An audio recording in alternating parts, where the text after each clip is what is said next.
안녕하세요. 한국사회이해 과정 시간입니다. 여러분은 평소에 얼마나 법을 잘 지키고 계신가요? 혹시 나 하나쯤이야 라는 생각으로 아무 곳에나 쓰레기를 버리고 신호를 지키지 않은 적은 없나요? 만약에 많은 사람들이 법을 잘 지키지 않는다면 사회는 어떻게 될까요? 지금부터는 올바른 법의식과 법과 규칙을 잘 지키는 준법 정신이 왜 필요한지 알아보겠습니다.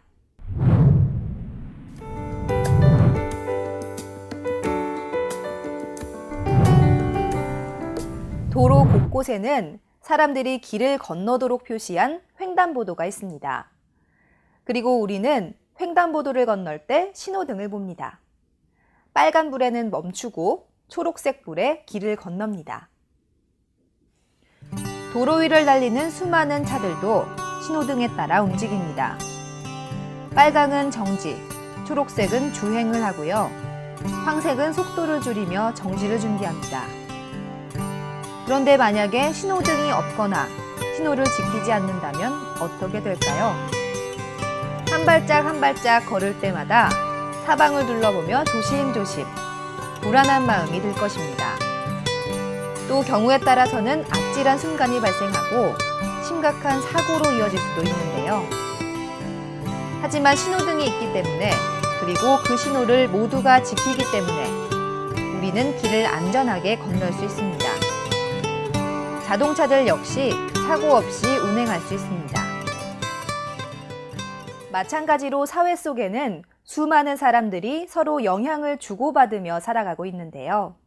만약 사람들이 모두 자기 뜻대로만 살아간다면 이 사회는 어떻게 될까요? 아마도 심각한 무질서로 인해 사회적 혼란이 발생할 것입니다. 뿐만 아니라 모든 사람들이 누군가에 의해 피해를 입을 것을 걱정하면서 하루하루를 불안하게 살아가야 할 것입니다. 또 다른 예로 쓰레기 같은 경우 분리수거를 하지 않고 아무 곳에나 마구 버린다면 어떻게 될까요? 사회 곳곳에는 쓰레기가 넘쳐나고 심각한 악취와 환경오염 등으로 사람들이 고통을 받게 될 것입니다. 이러한 문제를 해결하기 위해 만든 것이 바로 법입니다. 법은 모든 국민이 안전하고 공정한 사회에서 생활하기 위해 만들어 놓은 약속이라고 할 수 있습니다. 법을 정하는 것도 중요하지만 정해진 법을 잘 지키는 건 역시 중요합니다. 좋은 법이 있다고 해도 사람들이 지키지 않는다면 그 법은 아무런 기능을 할 수 없기 때문입니다. 법률이나 규칙을 잘 지키는 정신을 준법 정신이라고 하는데요. 국민들의 준법 정신이 높고 법을 잘 지킴으로써 사회 질서를 유지하고 안전하게 살아갈 수 있습니다. 한국에서 생활하는 외국인도 법을 잘 지켜야 합니다. 법을 잘 지키는 것은 한국 사회에서 함께 살아가는 사람들의 기본적인 태도입니다. 법을 지킴으로써 스스로의 권리와 다른 사람의 권리를 더 잘 보장할 수 있다는 것도 기억해야 합니다.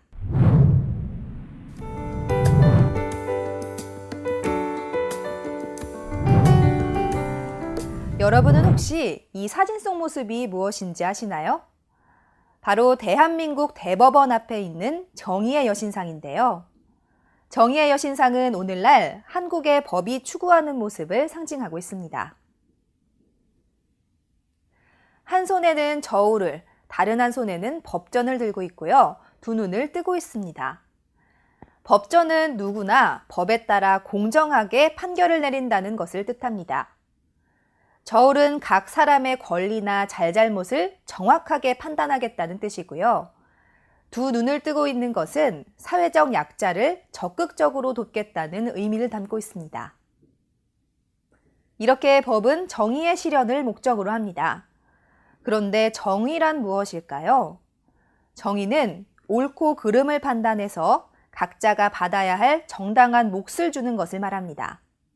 다시 말해서 열심히 노력한 사람들에게는 그에 따른 보상을 주는 반면 잘못을 저지르거나 다른 사람에게 피해를 준 사람들에게는 그에 맞는 벌을 주는 것입니다.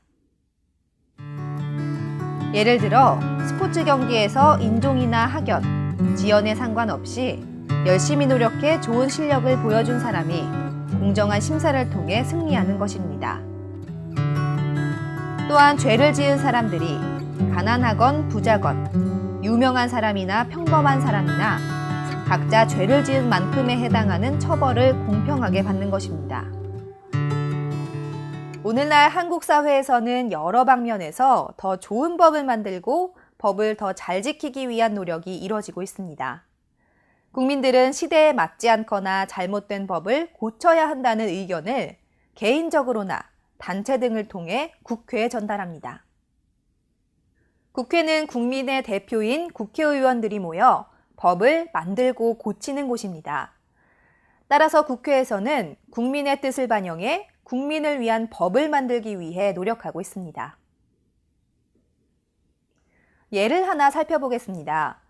2000년대 이후 결혼 이민이 급격히 증가함에 따라 2008년 결혼 이주 여성에 대한 보호와 다문화 가족의 안정적인 생활을 지원하는 다문화 가족 지원법이 만들어졌는데요. 그 후 사회 변화와 다문화 가족 구성원의 의견 등을 통해 법이 일부 개정되기도 했습니다. 2013년 7월 국회 본회의를 통과하고 2014년부터 달라진 다문화 가족 지원법을 보면 결혼 이민자 등 다문화 가족이 생활 속에서 겪는 다양한 어려움을 해결하기 위해 다국어 전화 상담과 통역으로 맞춤형 지원을 확대했습니다.